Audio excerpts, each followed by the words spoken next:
Hi guys, welcome to क्यूटेक भाई। कैसे आप लोग? बढ़िया, फर्स्ट क्लास। तो चलिए शुरुआत करते हैं अपने क्लास की। तो आपका जो DFCCL का आपका जो वैकेंसी अनाउंस हुआ था उसका CBT 1 हो चुका है। एक बात और, जो कट ऑफ के लिए आए हुए हैं वो वीडियो ना देखें। ये कट ऑफ नहीं बताऊंगा मैं आपको, क्योंकि कट ऑफ का मैं एक्सपर्टीज नहीं हूँ। बहुत सारे लोग ऑलरेडी कट ऑफ के रिगार्डिंग वीडियो बना रहे हैं, तो आप उनको फॉलो कर सकते हैं, ठीक है। बाकी यहाँ पे हम CBT 2 की कैसे हम प्लान कर सकते हैं, स्पेशली आपका सिग्नल एंड जो टेली कम्युनिकेशन का जो ब्रांच है, क्या सिलेबस है। भी मैंने देखा है कि सिलेबस के बारे में बहुत लोग को दिक्कतें हैं, बहुत समस्याएं आ रही हैं। मतलब कि आप समझ रहे हैं, नेट के इस जमाने में भी बहुत लोग को ये दिक्कतें आ रही हैं। अब जिनको आ रही मैं उनकी बात कर रहा हूँ, जिनको नहीं आ रही कोई दिक्कत नहीं है। दूसरी बात ये कि डेट को लेके बड़ा परेशान है कि फला साइड में ये दिया हुआ है, फला साइड में ये दिया हुआ है। सिलेबस में भी वही चीज है, फला साइड में ये दिया हुआ है, फला साइड में वो दिया हुआ है। तो मैं आपको सब कुछ क्रिस्टल क्लियर कर दूंगा, आपके सामने प्रूफ रहेगा, प्रॉपरली आप देख सकते हैं कि कैसे आपको किसी भी एग्जाम के लिए, चाहे ये एग्जाम हो चाहे कोई भी एग्जाम हो, आपको कैसे नोटिफिकेशन देखनी होती है, कैसे आपको करना होता है, ईच एंड एवरीथिंग हमारे प्रोजेक्ट, ठीक है। तो आइए बात करते हैं कि आपका सिलेबस क्या है, डेट क्या होंगी एग्जाम्स की वगैरह वगैरह जो आपका रहेगा। तो सबसे पहले जो आपका फॉर्म आया था, अगर आप देखेंगे ध्यान से, तो ये डेट्स आपकी थी पहले स्टार्टिंग में, ठीक है। ये आपकी स्टार्टिंग डेट थी कि आपका जनवरी में फॉर्म आया था, फरवरी में आपका था, अप्रैल में आपका CBT 1 होना था और अगस्त में आपका CBT 2 होना था। तो कई लोग परेशान है कि सर जो अगस्त ये लिखा हुआ है तो ये बहुत सारी वेबसाइट में दिया हुआ है, क्या ये सही है? क्या ऐसा बिल्कुल नहीं है, क्योंकि अप्रैल में CBT 1 होना था, आपका हुआ था जुलाई में। उसका कारण क्या है कि उसके बाद एक नोटिस आपकी और आई थी, एक नोटिस आपकी और आई थी DFCCL की ही, जिसमें जुलाई में बोला गया था कि आपका CBT 1 होगा और नवंबर में आपका CBT 2 होगा। सो पहला डाउट ये क्लियर हो गया आपका, जो आपका एग्जाम होगा वो नवंबर में होगा, अगस्त में नहीं होगा। अच्छा, इसको वेरीफाई कैसे करेंगे आप? वेरीफाई करने का सिंपल तरीका है, आप चुपचाप जाइए, जिस भी एग्जाम, जो भी आप एग्जाम की तैयारी कर रहे हैं उसकी वेबसाइट दी होती है, यहां जाएंगे कैरियर में, ओपन मार्केट जॉब की रिक्वायरमेंट होती है। जब यहां क्लिक करेंगे आप, तो यहाँ पे आपको आ जाए खुद ही 2025 आपका है ना, देखो यहाँ पर साफ साफ। तो देखो यहाँ पे लिखा हुआ था एक्सटेंशन ऑफ एप्लीकेशन रिजल्ट आपका, जब इसको क्लिक करेंगे ना आप, तो देखो ये आ गया आपका। तो ये सब दिया हुआ है, अपनी तो से कुछ बातें नहीं होंगी, ये सब कुछ दिया हुआ है। तो ये आपका पहला डाउट क्लियर हो गया। तो आपका एग्जाम कब होगा? आपका एग्जाम होगा नवंबर में, ना कि अगस्त में। अगस्त में हो जाएगा फिर तो मतलब कुछ और ही हो जाएगा। तो ये चीज क्लियर रखिए आप लोग। हाँ, एक बात और है, DFCCL का ये रिकॉर्ड रहा है, जब भी वो एग्जाम डेट देते हैं जिस मंथ में, वो उसी मंथ में होता है। ये इनका रिकॉर्ड अभी तक का रहा है, चाहे वो 2018 हो, चाहे 21 हो, चाहे 23 हो, चाहे 25 हो, ठीक है। तो यहां तक कोई दिक्कत किसी को? क्लियर रहेगा, बहुत बढ़िया। अब आते हैं आपका वैकेंसी आपकी जो 75 थी, ठीक है। आपका जो क्वालिफिकेशन आपको पता ही है कि कौन कौन से आपके कैसे क्या चीजें हैं। बात करते हैं नेगेटिव मार्किंग की। आपका फर्स्ट एंड सेकंड आपका जो होगा 1/4 होता है आपका। CBT 1 आपका होता है स्क्रीनिंग। CBT 2 जो होता है वो सिर्फ क्या होता है, वही आपके मेरिट में काम आएगा। CBT 1 सिर्फ स्क्रीनिंग है, जैसे आपका जेई का होता है वैसे आपका ये भी होता है, ठीक है। देन आपका 20 टाइम्स वो क्वालिफाई करेंगे तो उस हिसाब से वो प्लान करेंगे। अब आते हैं मुद्दे पर सिलेबस के, ठीक है। सिलेबस के लिए बड़ा ही मारामारी है, ठीक है। सिलेबस, जैसा मैंने आपसे बताया था कि मेरी वीडियो आई थी जब ये फॉर्म आया था जनवरी में, मैंने आपको बताया था कि सिलेबस जो आपका है इस बार उन्होंने हूबहू RRB जेई का जो सिलेबस है डिट्टो मैच किया हुआ है। दोनों में फर्क बस ये है कि RRB जेई में हर एक सब्जेक्ट के अंदर उन्होंने टॉपिक मेंशन किए हुए हैं, यहां पर ऐसा नहीं है। जैसे यहाँ पे इलेक्ट्रॉनिक कंपोनेंट मटेरियल दिया हुआ है, तो उसके अंदर उन्होंने प्रॉपर्ली एक्सप्लेन किया हुआ है कि क्या क्या आने वाला है। सेम ऐसे डिवाइस के बारे में उन्होंने एक्सप्लेन किया हुआ है। सेम ऐसे आपका डिजिटल है, फिर LIC है, आप इसको मैच करा लेना। RRB जेई के सिलेबस से आप इन सबको मैच करा लेना, आपका हूबहू सेम है। अब यहाँ डाउट आता है कि सर हमने देखा था कि इंजीनियरिंग मैथमेटिक्स भी आती है, सिग्नल भी आता है, कंट्रोल सिस्टम भी आता है। बात सही है, ये 2021 में था। जैसा मैं आपसे कहा, जब भी आपको डाउट हो आप जाइए सीधे कहां पे। अब 21 का कैसे मिलेगा आपको? भाई 21 का मुझे अगर सर्च करना हो तो कैसे मिलेगा? वही सेम कहानी, ओ कैरियर में जाएंगे, ओपन मार्केट आपकी रिक्रूटमेंट होती है, यहाँ पे आर्काइव आपकी नोटिस होती है, मतलब जो पहले आपकी नोटिस आ चुकी हैं। आपका 23 में नोटिस आया था, लेकिन 23 वाले में आपकी SNT की एक भी पोस्ट नहीं थी, ठीक है। आपकी SNT की एक भी पोस्ट नहीं थी यहाँ पर, स्पेशली डिप्लोमा वालों के लिए। 23 वाले में SNT की पोस्ट आई थी जूनियर एग्जीक्यूटिव की, वो IT वालों की थी, ठीक है। अगर नहीं विश्वास है मैं आपको दिखा देता हूं ताकि आपको क्लियर रहे। देखिए ध्यान से, यहाँ पर आपका ये रहा आपका ना, जो 23 वाला आपका नोटिफिकेशन जो था आपका, ये आपका मई में आया था। जो भी था बॉर्डर आपका, वो इंपॉर्टेंट नहीं, इंपॉर्टेंट क्या है आपको देखना है। यहाँ पे देखो, आपका एग्जीक्यूटिव में इलेक्ट्रिकल था, एग्जीक्यूटिव में सिविल था आपका, इलेक्ट्रिकल था आपका, और आपका ऑपरेशन एंड बिजनेस आपका डेवलपमेंट जो आपका होता है उसका था आपका, ठीक है। तो ये 3 वैकेंसी आई थी। SNT की वैकेंसी नहीं आई थी सरप्राइजिंगली, क्योंकि ये डिपार्टमेंट ऐसा है कि यहाँ पे तो आपका SNT का आना ही चाहिए। क्यों नहीं दिया भगवान जाने 23 वाले में, ठीक है। अच्छा जी, अब 23 वाला आ गया, नीचे आपका 21 रखा हुआ है। 21 में आप जाओगे तो 21 में आपका यहां पर दिया हुआ है नीचे, यहां क्लिक करेंगे आप तो आपको मिलेगा। अच्छा, ये आपका 21 का नोटिस है। आप यहां डालिए पेज नंबर 21। जैसे ही आप 21 डालेंगे तो आपको दिखेगा क्या, जस्ट वेट फॉर सेकेंड, क्या है भाई, एक तो ये बड़ी समस्या है। चलो ऐसे कर लेते हैं, वैसे टाइप करने पे हो जाता है। हाँ सॉरी, मैं पहले आपको वो दिखाता हूँ, पोस्ट दिखाता हूँ, पोस्ट क्या आपकी है। तो ये सिंपल तरीका है, आप लोग से ये उम्मीद है भाई, अगर आपने डिप्लोमा बीटेक किया हुआ है तो आपसे ये इतना तो उम्मीद कर सकते हैं ना कि आपको कहाँ पे क्या सर्च करना है।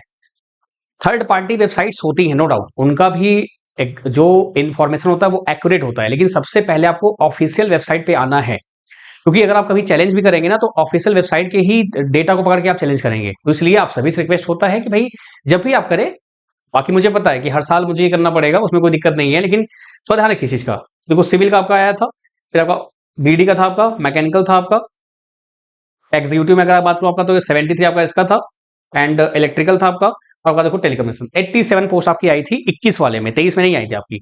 अच्छा, अब इसको अगर बात करूं मैं आपका, तो जो इसका फॉर्म है 21 में, आप 21 पेज नंबर आपका है, चलो मैं फटाफट कर देता हूँ, पहुंच जाएंगे नहीं तो फिर वो आते ही गिरा। 21 वाला आप देखेंगे ध्यान से, तो आप देखो ध्यान से, यहाँ पर ये रहा एसएनटी का। सो होपफुली आपको दिख रहा होगा, दिख रहा है मे बी, हाँ दिख रहा होगा आपको। बाकी मैंने इसको डाल रखा है, शॉर्ट वीडियो बना के मैंने डाला हुआ है ताकि आपको दिक्कत ना है।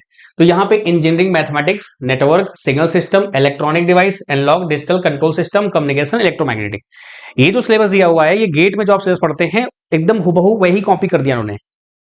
21 वाले में हुबहू वही कॉपी किया हुआ है, 18 वाले में कुछ और था आपका। तो इस तरीके से क्या होता है, इनका पैटर्न चेंज होता रहता है। ठीक है, तो इसलिए आपको सिलेबस के अकॉर्डिंग पढ़ना है, कंट्रोल सिस्टम, सिग्नल सिस्टम ये सब नहीं पढ़ना है। अगर कोई पढ़ा रहा है या एग्जाम में आ गया तो आप चैलेंज कर सकते हैं ना।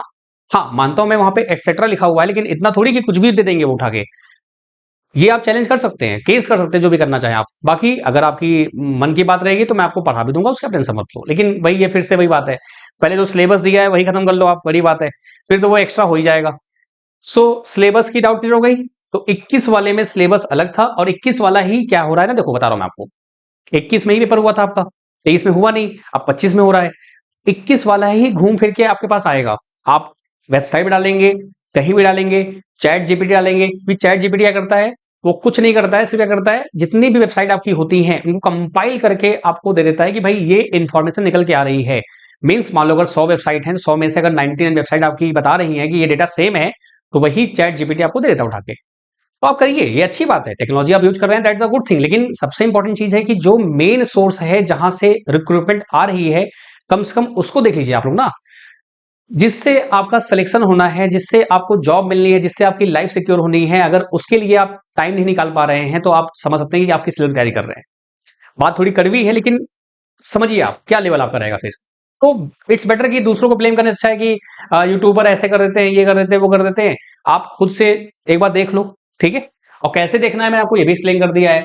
कुछ नहीं करना होता, सिंपल इजी होता है, आराम से हो जाता है। ठीक, चलिए अब आते हैं वापस मुद्दे पर। तो सिलेबस के बारे में क्लियर हो गया सब कुछ। तो सिलेबस एंड एग्जाम डेट, आपका एग्जाम डेट नवंबर है तो नवंबर में एग्जाम हो जाएगा, मतलब कि अभी तक का रिकॉर्ड रहा है 99.9% आपका जो डीएफसी का होता है वो कर देता है। अब मुद्दा ये आता है कि जुलाई चल रहा है, खत्म हो गया आपका। सो अगस्त, सितंबर, अक्टूबर, ये 3 महीने आपके पास अवेलेबल रहेंगे। नवंबर में आपका मिड में या लास्ट में होगा, जैसे भी होगा वो देखा जाएगा। तो कैसे हम सिलेबस कवर करें, तो देखिए जैसे कि आप देख पा रहे हैं, मैंने आपको उस टाइम भी बताया था कि डीएफसीसीआईएल का जो सिलेबस है और जो आरआरबी जी सिलेबस है वो सेम टू सेम है।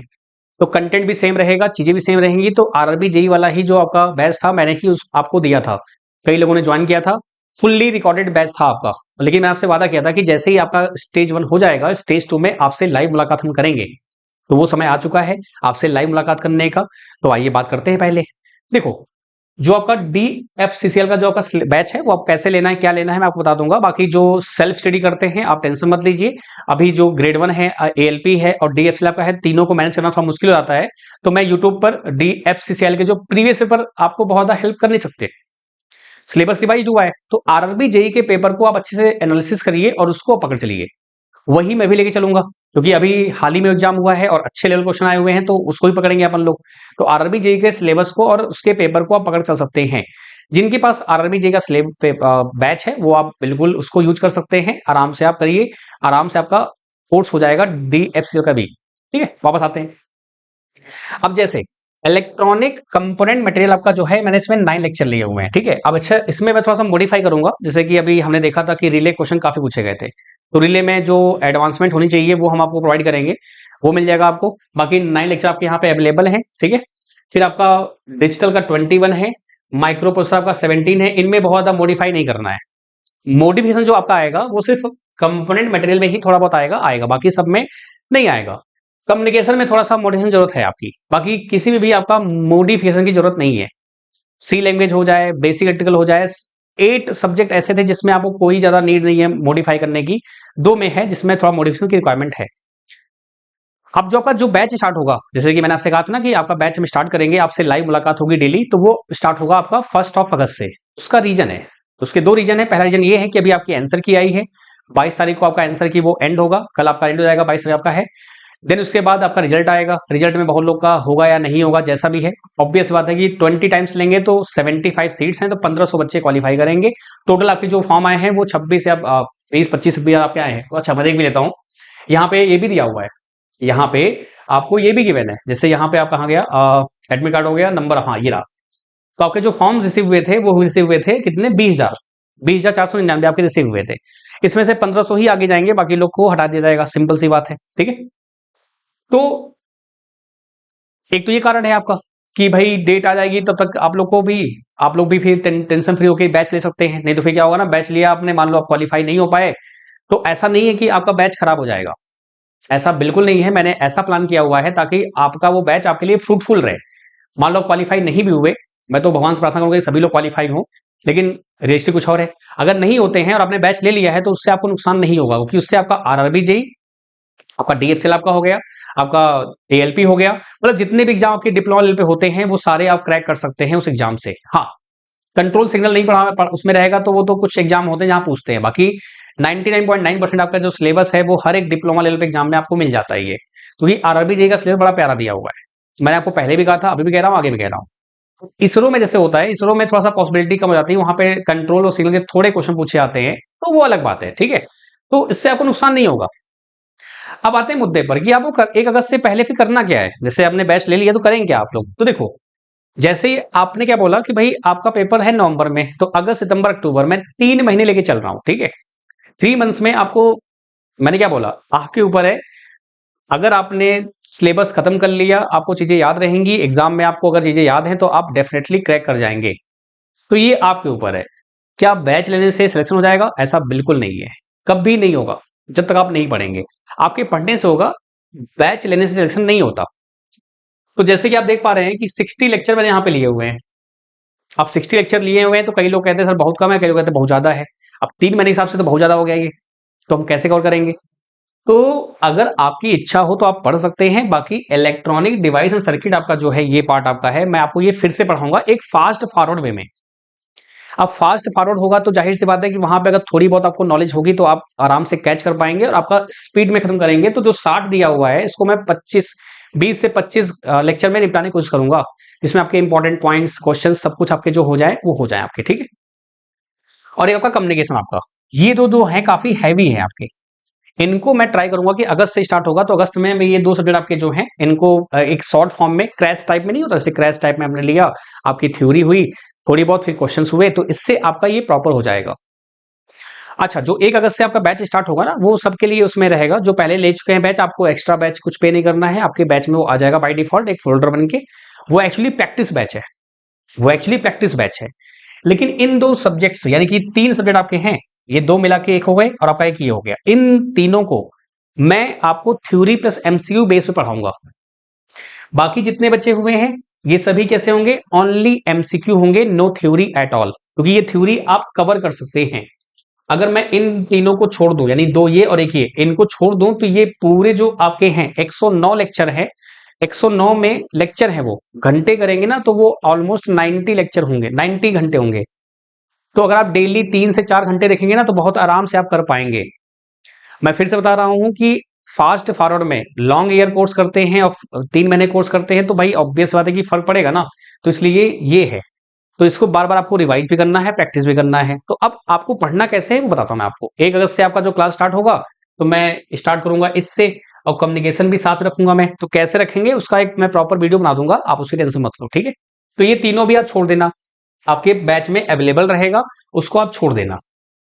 आप स्टार्ट करना किससे, डिजिटल से, माइक्रो प्रोसेसर से आपका, फिर आपका कंप्यूटर से हो गया बेसिक इलेक्ट्रिकल। तो बेसिक इलेक्ट्रिकल से आप स्टार्ट करिएगा, बेसिक इलेक्ट्रिकल और आपका डिजिटल से स्टार्ट करिएगा आप लोग, क्योंकि बेसिक इलेक्ट्रिकल ऐसा टॉपिक है जो यहाँ पे बहुत यूज होने वाला है। तो basic electrical, digital, micro processor आपका, कंप्यूटर में आपका, इलेक्ट्रॉनिक मेजरमेंट आपका, फिर आपका ये, ठीक है। मैं फिर से दोबारा रिपीट कर देता हूं, कई लोग को मे बी थोड़ा दिक्कत हुई होगी, मैं फिर से रिपीट कर देता हूं। क्या कहा मैंने आपसे, 1 अगस्त से जो बैच स्टार्ट होगा उसमें हम पहले इन तीनों को निपटाएंगे, theory plus MCQ, crash type में, क्रैश। अब उस क्रैश में अगर आपको कोई टॉपिक समझ में नहीं आता है तो आपके पास फुल कोर्स तो अवेलेबल ही है, आप वहां से देख लेना, ठीक है। बाकी इन सभी टॉपिक्स के हम करेंगे एमसीक्यूज, उसमें थ्योरी नहीं होगी, सिर्फ एमसीक्यू होगा। थ्योरी आप यहां से पढ़ लेंगे, आई बात समझ में। तो वो इसी में ही मर्ज रहेगा, आपका अलग से कोई बैच नहीं आएगा, मतलब वो DFCCL के बैच में ही आपका आ जाएगा। तो आप अपने हिसाब से प्लान कर सकते हैं, ठीक है। कोई दिक्कत, कोई समस्या, तो आप इनको स्टार्ट कर दीजिएगा। रेड वाले को स्टार्ट मत करिएगा, वो मैं साथ में आपके लाइव आके स्टार्ट करा दूंगा आपको। तो इससे आपका सिलेबस भी टाइमली खत्म हो जाएगा और आप एग्जाम में परफॉर्म कर पाएंगे। भाई अगर आपने फॉर्म भरा है, आप क्वालिफाइड है, तो आप ऑब्वियस कुछ ना कुछ तो करना पड़ेगा ना दोस्त, ठीक है। चलिए अब आते हैं मुद्दे पर। अब होता क्या है कि जो आपका बैच में क्या क्या रिक्वायरमेंट आपको मिलती है, फुल थ्योरी आपको पता ही है, एमसीक्यू मिलेगा आपको, प्रैक्टिस बैच भी रहेगा आपका, बाइलिंगुअल होता है, लेकिन प्योर हिंदी वाला दिक्कत है, प्योर हिंदी है तो दिक्कत है, बाकी हिंदी प्लस इंग्लिश आपका कंबाइंड रहता है। पीडीएफ आपको मिलेगी पैनल की, A4 सीट आपको नहीं मिलती है, मैं आपको फिर बता दूं, तो इसलिए बहुत ध्यान से सुन के ही क्लास लीजिएगा, ठीक है। दूसरी बात, लाइव रिकॉर्डेड आपका डिजिटल बोर्ड आपको पता ही है, डाउट क्लियरिंग के लिए मैं बैठा हूं, उसके आप टेंशन मत लेना। एंड्रॉइड पीसी के लिए आपका होता है डिस्काउंट, जो आपका था, जैसे आपने देखा था पिछली बार, बताता हूं मैं कैसे मैंने दिया था। एंड आपका ये कोई टेस्ट आपकी नहीं होती यहाँ पर, और टेस्ट पास आपको नहीं लेना है, मेरे साइड से नहीं है वो। अगेन आपका जो ये डेट्स है आपकी, ये नवंबर में आपका होने वाला है, और कैसे आपको प्लान करना है मैंने आपको बता दिया। तो इस तरीके से आप फास्ट फॉरवर्ड सिलेबस कवर कर सकते हैं, इट्स अप टू यू, ठीक है। अब आते हैं मुद्दे पर, आपको जाना है पेड कोर्स में। पेड कोर्स में जाएंगे तो यहाँ पे आपको DFCCIL एग्जीक्यूटिव नाम से आपको बैच दिखेगा। जब जनवरी में आपने बैच ये देखा होगा तो वहां पे मैंने कहा था कि 3000 का बैच था आपका। मैंने वहां पे क्या किया था, आपका कितना को डिस्काउंट था आपका, हाँ फ्लैट 40 मैंने वहां पे दिया हुआ था, 45। तो ये आपको 1650 में कुछ पड़ रहा था आपका, ठीक है।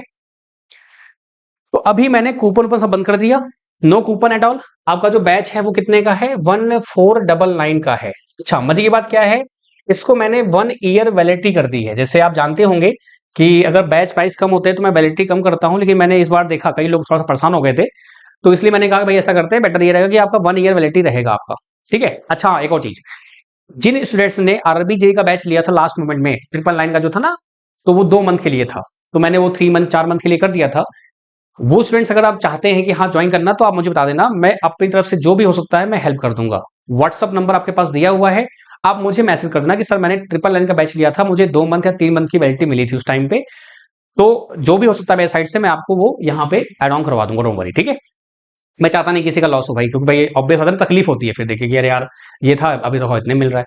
तो ये 1499 का है, कोई डिस्काउंट कूपन आपको नहीं लगाना है, आपका ये वैलिडिटी रहेगा 1 ईयर का। अब कई लोग बोलेंगे सर 3 मंथ का ही पेपर है, बात समझते हैं भाई, 2 गुट बढ़ जाते हैं, तुरंत ही बढ़ जाते हैं, 2 गुट तुरंत बढ़ते हैं। एक बोलेंगे सर 3 मंथ का ही है, तो क्यों ना प्राइस कम करके आप 3 मंथ की वैलिडिटी कर दीजिए। लेकिन ये कौन से हैं जो 1% है, 99.9% लोग क्या होता है कि वो कोर्स ले लेते हैं, कोई फ्रेंड ने रिकमेंड किया उन्होंने ले लिया, उनके दिमाग में बैठा होता है कि 1 ईयर तो मिनिमम मिलता ही है। तो इसलिए इन सब जो मैंने देखा है, जो ये चीजें हुई है मेरे साथ, तो उनको मैंने कहा कि भाई इस बार ना होने पाए, तो 1499 आपका है, 1 ईयर तक आपकी वैलिडिटी रहेगी, आराम से आप इसको। मैंने फिर से बोला ये बैच आपको बहुत ज्यादा हेल्प करने वाला है, सारे एग्जाम जितने आपके होते हैं, जो भी टेक्निकल एग्जाम होते हैं, आपको ये हेल्प कर जाएगा, ठीक है। तो 1499 आपका है, कोई डिस्काउंट कूपन नहीं है, आप सीधे पे कर सकते हैं। टेस्ट पास यहाँ पे रहेगा, इसको आप अवॉइड कर देना, इसको मत लेना आप, इसको अनटिक कर देना। तो यहाँ पे आपका 1499 आना चाहिए आपका एग्जैक्टली बस, ठीक है। तो आप पे कर दीजिएगा, पेमेंट करने के बाद आपको क्या होगा, आपका जो कोड जो है वो यहाँ पे आपको दिखेगा, माई सेक्शन पे आपको दिखेगा, ठीक है। पेमेंट के लिए बहुत सारे ऑप्शन अवेलेबल है, आप कोई पेमेंट कर सकते हैं, ठीक है। भाई कहीं कोई दिक्कत कोई समस्या है, feel free to ask again. सब कुछ मैंने बता रखा है कि भाई क्लास आपकी जो है वो ऑलरेडी रिकॉर्डेड अवेलेबल है, आप उसको देखिएगा, बाइलिंगुअल होता है। अब इन चीज के लिए आप मुझे मैसेज करेंगे या व्हाट्सअप करेंगे या कॉल करेंगे, देखो व्हाट्सअप कर सकते हो, मोस्ट वेलकम है। अगर आप कॉल करेंगे ना, एज अ टीचर मैं पढ़ाता हूँ, तो आपकी कॉल अगर पिक नहीं होगी तो आपको तकलीफ होगी कि सर कॉल पिक नहीं कर रहे हैं तो कैसे डाउट क्लियर करेंगे। तो इन डाउट्स के लिए कॉल मत करना आप लोग, ठीक है। कि सर बैच में क्या क्या अवेलेबल रहेगा, बैच मैंने बताया ना आपको फुल थ्योरी क्रैश प्रैक्टिस सब होगा। पैनल की आपको पीडीएफ मिलेगी और रिकॉर्डेड क्लास अवेलेबल है, इनको आप देखिए। बाकी आपका जो मैंने बताया ये जो रेड पार्ट आपका है ये वाला और ये वाला, ये क्या होगा आपका, इसको मैं 1 अगस्त से स्टार्ट करूंगा आपका अपने एंड साइड से, ताकि आपका ये कम आवर्स में हम खत्म कर लें ना। ये आवर्स ज्यादा ही लग रहे हैं ना, 105 हो गए, ये पूरे मिला के 109 है और ये दो मिला के 105 है। तो ये सिलेबस भी इतना वास्ट है ना, ये दिक्कत ही है, ये कोर है आपका, दैट द पॉइंट, इसलिए ठीक। चलिए बाकी कोई दिक्कत कोई समस्या हम बैठे हुए हैं, आप टेंशन मत लो उसके लिए। एंड अगेन फिर से बोल रहा हूँ कि जो भी दिक्कत है आप मुझे व्हाट्सअप करिएगा प्लीज, व्हाट्सअप करेंगे ज्यादा अच्छा रहेगा, तो मैं आपको जैसे टाइम मिलेगा मैं आपको रिप्लाई कर दूंगा, ठीक है। हैव अ ग्रेट डे, धन्यवाद, आप हंसते रहिए मुस्कुराते रहिए, बाय टेक केयर। जो भी आपके स्टूडेंट्स हैं, जो भी आपके दोस्त वगैरह हैं, आप उनको शेयर कर दीजिएगा। अगेन 1 अगस्त से स्टार्ट करेंगे और उसका भी एक प्रॉपर वीडियो अलग से आ जाएगा, ठीक है, कैसे प्लान करने वाले हैं क्या कैसे है। और प्लीज फटाफट कोर्स लेके ना स्टार्ट कर दीजिए, नहीं तो वो जानते हैं अगर मैंने 1 अगस्त से आपने स्टार्ट कर दिया तो जानते क्या होगा, 1 अगस्त अभी आपका टाइम कितना है, आज आपका 21 है आपका, ठीक है। 10 दिन में आप ये सब निपटा दोगे, 10 दिन के अंदर ये वाले पार्ट आपके जितने भी हैं, छोटे मोटे वाले पार्ट आपके हैं, ये निपटा के खाली हो जाओगे आप। तो आप पहले ही ऑलरेडी एक्स्ट्रा एज पे आ जाओगे, क्योंकि करना आपको यही है। इसका तो मैं थ्योरी पढ़ाऊंगा नहीं, ये तो ऑलरेडी कवर्ड है, तो इसलिए ध्यान रखिए इस चीज का। चलिए बहुत बहुत शुक्रिया, थैंक यू सो मच, ध्यान रखिए अपना, हंसते रहिए मुस्कुराते रहिए, बाय बाय, बाय।